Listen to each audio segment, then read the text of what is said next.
Her hand wouldn't stop shaking when she signed her name.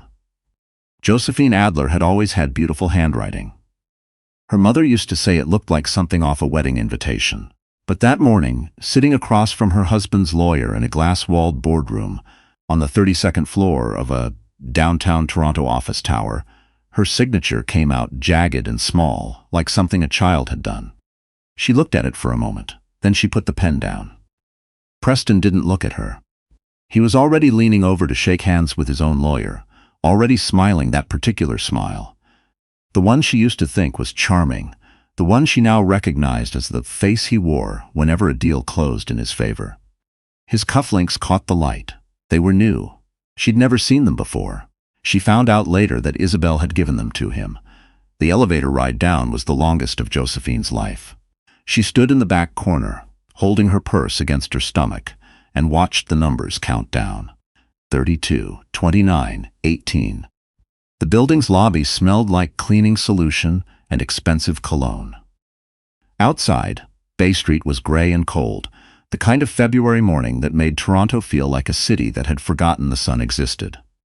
She stood on the sidewalk for 4 minutes before she remembered she'd driven herself.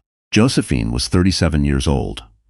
She had a master's degree in architecture from McGill, 12 years at the firm of Hartfield and Ossie, where she'd made senior associate at 33, and a condo in Leslieville that she and Preston had renovated together 2 winters ago, stripping the floors, choosing the tile, staying up past midnight debating whether the kitchen backsplash should be subway tile or something with more texture. They'd chosen the subway tile. Preston had wanted clean lines. She should have known then what kind of person she was dealing with. The drive back to Leslieville was automatic. She didn't remember most of it. She remembered the light at Dundas and Broadview, and she remembered that she couldn't find a parking spot in front of her own building, and she remembered sitting in the car in the underground garage for 20 minutes, engine off, staring at the concrete wall in front of her. She was 10 weeks pregnant. She hadn't told anyone. Not her mother in Sudbury, not her closest friend at the firm, not her sister who had called twice in the past week and left voicemails that Josephine hadn't been able to bring herself to return. She had told Preston 6 weeks ago, in the kitchen of the condo, they were already in the process of dividing. She had told him quietly, carefully, choosing her words. She'd even thought, for one foolish moment, that it might change something. He had looked at her across the kitchen island, the white quartz countertop, the subway tile, and said that it didn't change anything, that she should handle it, that the timing wasn't good. The timing wasn't good. She had walked out of that kitchen and into the bathroom and sat on the floor next to the tub for a long time. Then she had called her doctor. Then she had called a lawyer. Not his lawyer. Hers. Her lawyer's name was Colette Beauregard, and she was 71 years old and looked like someone's favorite grandmother and had been practicing family law in Ontario for 43 years. She had listened to Josephine's entire situation without interrupting, and then she had said very calmly that Josephine needed to understand a few things. The first was that Preston, as the biological father, could not simply walk away from financial responsibility regardless of the state of their marriage. The second was that the NDA his lawyers had presented her, the one offering $60,000 and her silence, was not worth the paper it was printed on if she didn't sign it. The third was that Josephine should not, under any circumstances, sign that NDA. She hadn't signed the NDA. She had, however, signed the divorce papers. Because some fights you choose and some fights you table, and Colette had told her, gently but directly, that the custody and support arrangements were a separate matter. A matter they would address properly, with documentation and witnesses and the full weight of Ontario family law behind them. What Josephine needed to do right now, Colette said, was take care of herself, so she tried. It wasn't easy. The condo sold faster than expected, and she found a rental in East York, the second floor of a duplex on Greenwood Avenue, with a landlord named Mr. Tavares, who kept apologizing for the radiator noise but never actually fixed the radiator. She set up the spare bedroom with the things her mother drove down from Sudbury to help her assemble. A dresser from IKEA, a second-hand glider from a Facebook marketplace, listing in Scarborough, curtains with small yellow birds on them. Her mother didn't ask questions. That was the kindest thing she could have done. At 14 weeks, Josephine had her second ultrasound. The technician was a young woman with a long braid and a calm, professional manner, and she moved the wand across Josephine's stomach in silence for a long moment before she said, in a completely neutral voice, that Josephine should prepare herself for some news. Josephine gripped the side of the exam table. "You're carrying triplets," the technician said. There was a pause.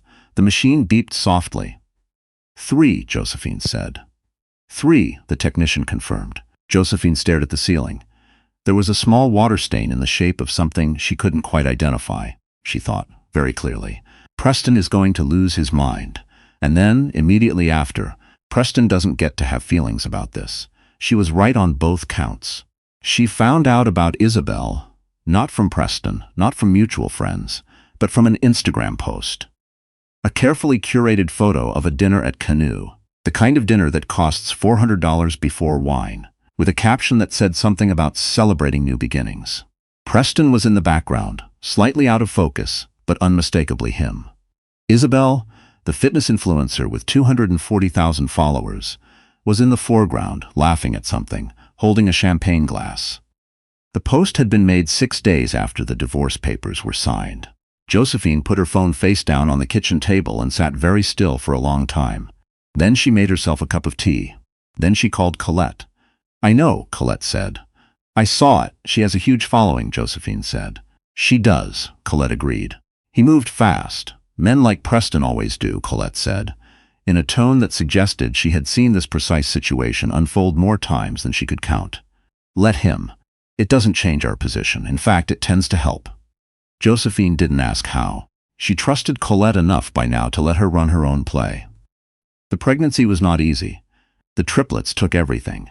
Her sleep, her appetite, her ability to stand for longer than 20 minutes, without her lower back staging a full revolt. She went on reduced hours at Hartfield and OC, in her second trimester, working from home 4 days a week, reviewing drawings on her laptop from the glider her mother had helped her carry up the stairs. Her colleague Fatima brought her lunch twice a week without being asked, appearing at her door with containers from the Portuguese place on Danforth, and never making it a bigger deal than it was. She was on the subway one evening in March. She still took transit when she could, because parking downtown was a particular kind of madness when it happened. The train had stopped between stations, the way TTC trains sometimes do, without explanation, for minutes that stretch into something uncertain. The car was full. She was standing, which she shouldn't have been, but the seats had been taken, and she hadn't wanted to ask anyone. And then something shifted in her. A wave of dizziness so sudden and complete that she had time only to grab the pole before her vision went white at the edges. She didn't fall. Someone caught her. She heard him before she saw him clearly. A calm voice saying, "I've got you, I've got you." And then the sensation of being lowered very carefully onto the seat that had, somehow, materialized beneath her. When her vision cleared, she found herself looking at a man crouched in front of her, one hand on her arm, eyes focused and steady. "Are you all right?" he asked. "I'm fine," she said automatically. He looked at her for a beat.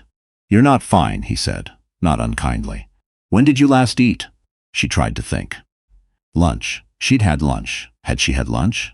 This morning. His expression didn't change, but something in it shifted.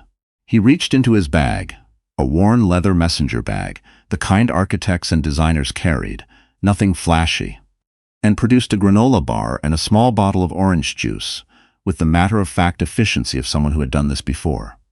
"I'm a physician," he said, setting them in her lap. "Emergency medicine. Eat the bar first." She ate the bar. The train started moving again. By the time they reached Broadview Station, she felt human enough to stand, and he stood with her and walked off the train beside her onto the platform without making any announcement about it. "Thank you," she said, on the platform. "You didn't have to do that." "You were about to faint on a moving subway," he said. "I really did." She almost smiled. Almost. His name was Samuel Okafor. He worked at Michael Garron Hospital, 2 kilometers from her apartment, she realized later, which felt like something the universe had arranged on purpose. He was 42, originally from Brampton, the kind of person who remembered to bring granola bars on the subway because at some point it had saved someone else. He had a quiet way of taking up space. Present, attentive, not performing anything. He asked if she had someone to call. She said yes. then immediately wondered if she was lying. He asked her not to drive that evening. She told him she'd taken the subway. He said good.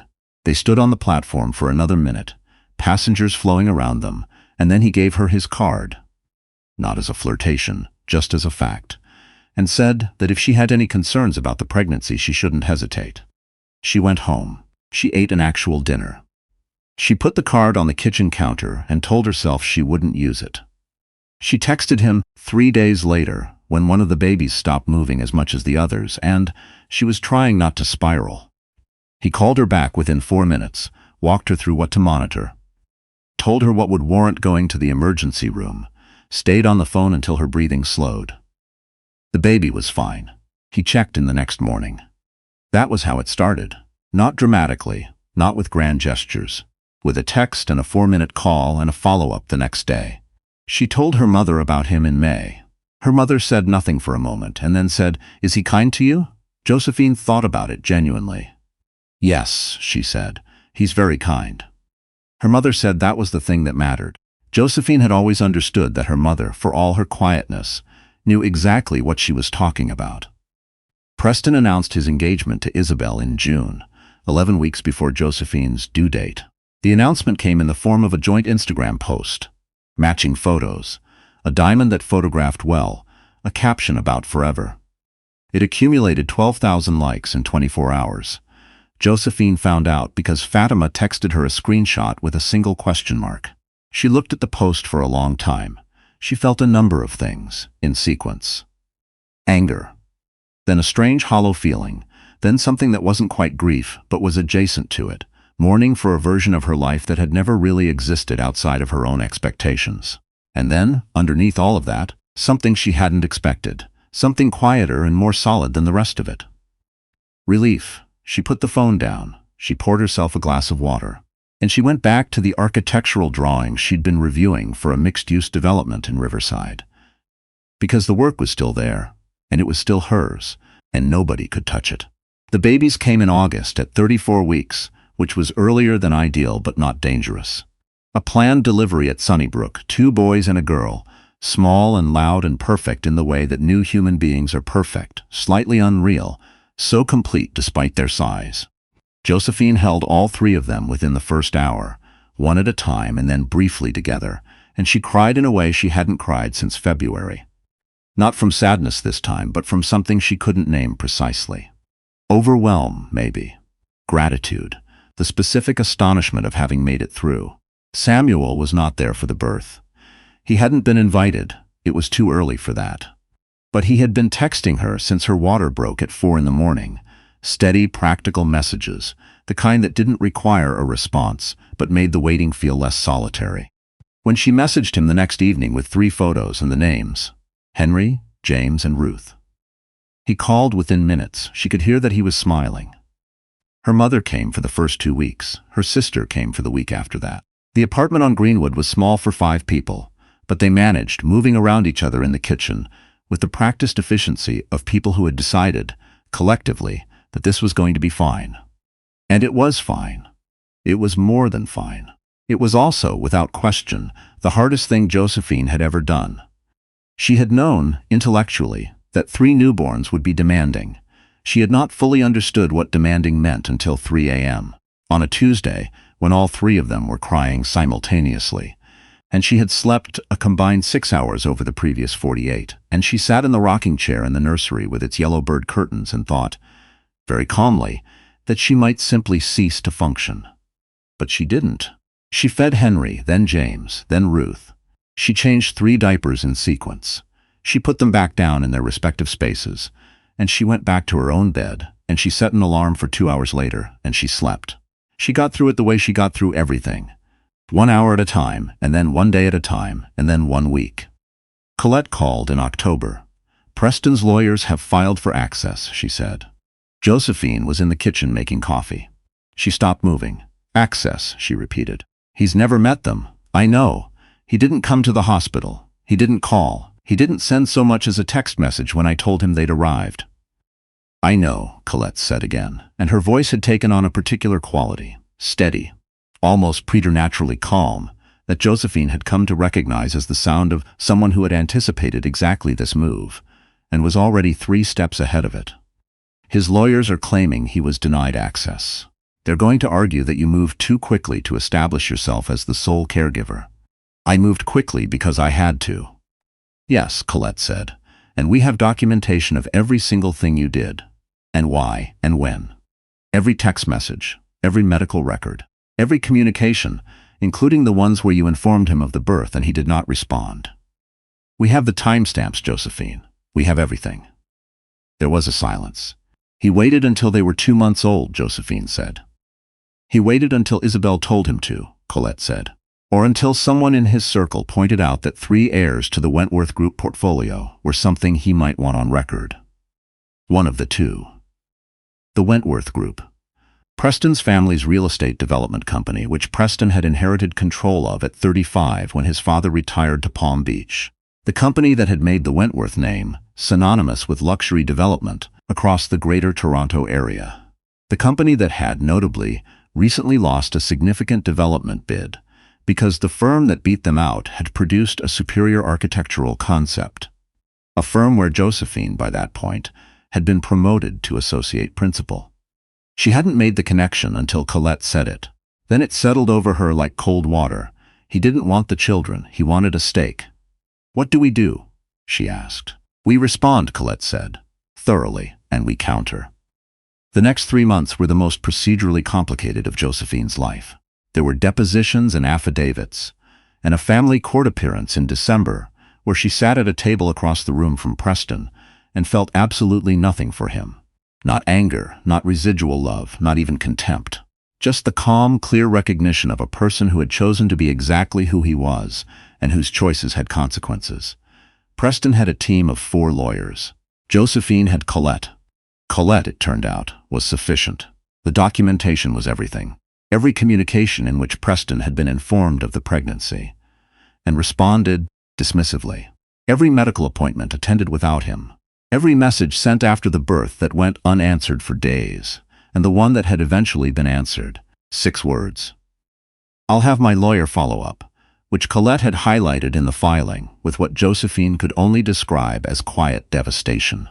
The financial records showing that not $1 of voluntary support had been provided despite Josephine's demonstrably reduced income during a high-risk pregnancy with triplets. His lawyers argued that he had been excluded. Colette very politely showed the court the timeline, exhibit by exhibit, date by date. The ruling came down in February, exactly 1 year after Josephine had stood on that gray Bay Street sidewalk, with her jagged signature still fresh on the papers. She was named primary residential parent.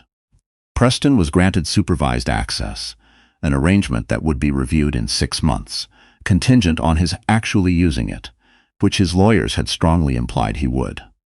Child support was set at an amount that reflected 3 children, a high-income father, and the specific financial burden of a high-risk multiple birth that had occurred without paternal involvement. The number made Josephine's lawyer exhale slowly through her nose in a way that suggested deep, professional satisfaction. She called her mother from the courthouse steps. It was cold.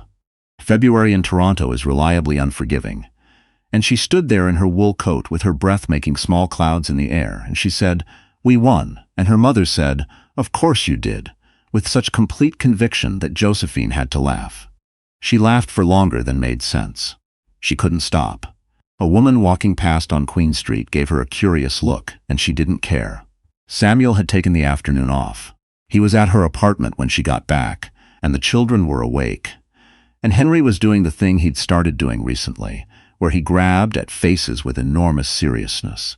And Ruth was making sounds that were very nearly words, and James was asleep, in the manner of someone who had decided this entire situation was beneath his attention. Samuel had made soup, a big pot of his grandmother's egusi, which he'd been making for her since October, which the children were too small for, but which Josephine had eaten approximately 3 times a week for the past 4 months, and which she thought she could probably eat every day for the rest of her life without complaint. She sat down at the kitchen table. She told him what the ruling was. He listened without interrupting, and when she finished he was quiet for a moment, and then he said, "You did that. Colette did that. Colette had the tools, he said. You built the case, you kept the records, you showed up for every hearing. He looked at her steadily. You did that. She didn't argue. She let herself believe it. Spring came. The children grew at the rate that children do. Startlingly, unpredictably, all at once and then all at once again. Henry learned to pull himself to standing by gripping the side of the play yard. James learned to clap his hands slightly before Henry did, and was extremely pleased with himself about it. Ruth said something that was definitively more when Josephine offered her mashed banana, and Josephine texted it to everyone she knew. She returned to full-time hours at Hartfield and Ossie in March. The firm had held her position, which had not been guaranteed, and which she had not taken for granted. Her principal, Dr. Ossie himself, told her in their first meeting back that the Riverside project had been shortlisted for a National Design Award and that her contributions had been, as he put it, not incidental. She thanked him. She went back to her desk. She pulled up the drawings. It was good to be back. It was better than she'd expected. The work still fit her, still gave her the specific satisfaction of problems that had solutions, of systems that could be made to work. Architecture was the opposite of the year she'd just had, in which almost nothing had been within her control. Buildings had rules. They had physics. They had to hold up. In April, Samuel asked her a question on a Sunday evening while the children were asleep and the apartment was quiet in the particular way it got after 7 p.m., which was the best kind of quiet, earned and temporary and full of something like peace. He didn't make it elaborate. He wasn't that kind of person. He said he'd been thinking, and that he understood if the timing felt too soon, and that he would follow her lead entirely. And then he said that he wanted to be there. Not as a visitor, not as someone who happened to be around. There, in the way that mattered. She looked at him for a long moment. She thought about the granola bar and the 4-minute phone call and the egusi soup, and the afternoon he'd taken off to be at her apartment with her children on the day of the ruling.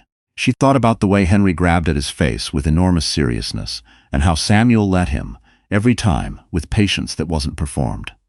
Yes, she said. He moved in on a Saturday in May. He didn't have much. He'd been renting, keeping things simple by disposition, and the process took most of the afternoon. Her mother drove down from Sudbury again, ostensibly to help, but mostly, Josephine suspected, to get a proper look at Samuel in his natural habitat. She watched him assemble a bookshelf with Henry on his hip, and then she told Josephine, in the kitchen while Samuel was occupied, that he was a good man. I know, Josephine said. Your grandfather was a good man, her mother said. They're not as rare as people say, but you have to be paying attention. Josephine had been paying attention. It had taken her a while to learn how. The design award came through in June.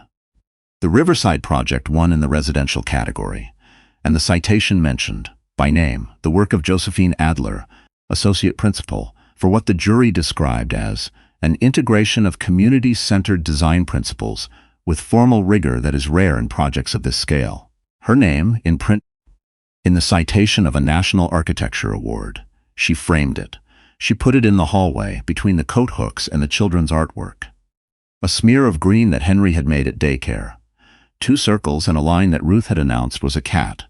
James's careful red handprint pressed flat on white paper. She put the award citation there, among those things, and she thought that seemed right. Preston's supervised visits had been, as his lawyers predicted, irregular. He had attended 3 of the scheduled 6 sessions in the first review period. The family court noted this in its updated order without comment. Colette noted it in her files. Josephine noted it in the way she noted all things now. Without drama, without satisfaction, just as a fact in the record. The children were too young to understand any of it. By the time they were old enough to ask, she would tell them the truth. The version appropriate to their age, and then the fuller version when they were ready, and she would let them feel whatever they felt about it. She wouldn't decide that for them. What she would give them was this. The apartment on Greenwood Avenue with the radiator that still made noise and the yellowbird curtains that she'd never gotten around to replacing because she'd come to like them. The egusi soup on Sunday evenings. Samuel's steadiness, which was not hers to give them but which was theirs, now, in practice, in the daily fact of him. And the framed citation in the hallway, if they ever wanted to know what their mother had been made of. During the year, everything had been taken from her. She had been made of the thing she'd always been made of. She just hadn't had to prove it quite so conclusively before.